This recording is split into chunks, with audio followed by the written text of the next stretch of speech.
एक बार एक वैज्ञानिक ने एक टिड्ढे को पकड़ा और उसे अपनी आवाज़ पर छलांग लगाना सिखाया। वैज्ञानिक टिड्ढे से कहता, कूदो। टिड्ढा उसकी आवाज़ सुनते ही जोर से छलांग लगा देता। अब वो वैज्ञानिक था तो प्रयोग करना बनता ही था। उन्होंने टिड्ढे की छलांग पर प्रयोग किया। वैज्ञानिक ने उसकी एक टांग तोड़ दी और फिर बोला, कूदो। अब टिड्ढे की छलांग की दूरी कम हो गई।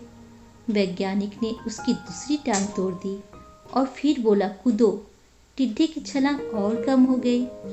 अब तोड़ी गई उसकी तीसरी टांग, छलांग की दूरी और कम हो गई। एक एक करके बेचारे टिड्ढे की सारी टांगें तोड़ दी गई। अब आखिरी टांग टूटने पर जब उसे कहा गया कूदो तो वह हिल भी नहीं पाया।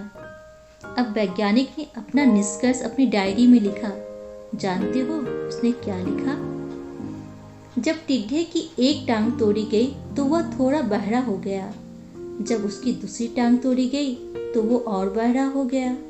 हर टांग टूटने के साथ वो बहरा और बहरा होता गया और सारी टांग टूटने के बाद वह बिल्कुल बहरा हो गया।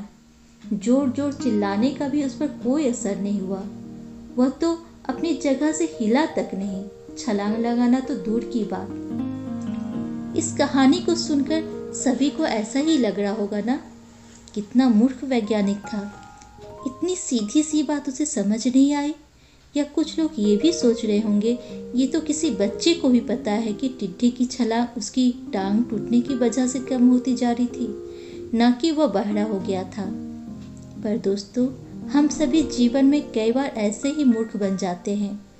कई बार जीवन में दो घटनाएं एक साथ ऐसे घटती है, उनका एक दूसरे से कोई संबंध होता ही नहीं, फिर भी ऐसा लगता है कि गहरा संबंध है।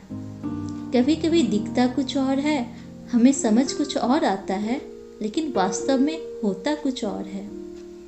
इसलिए अगर पछताना नहीं तो जीवन में जल्दबाजी में कोई निर्णय ना ले। हमेशा समझ बूझ का ही इस्तेमाल करें, सावधानी बरतें, नतीजे सोच विचार करके ही निकालें।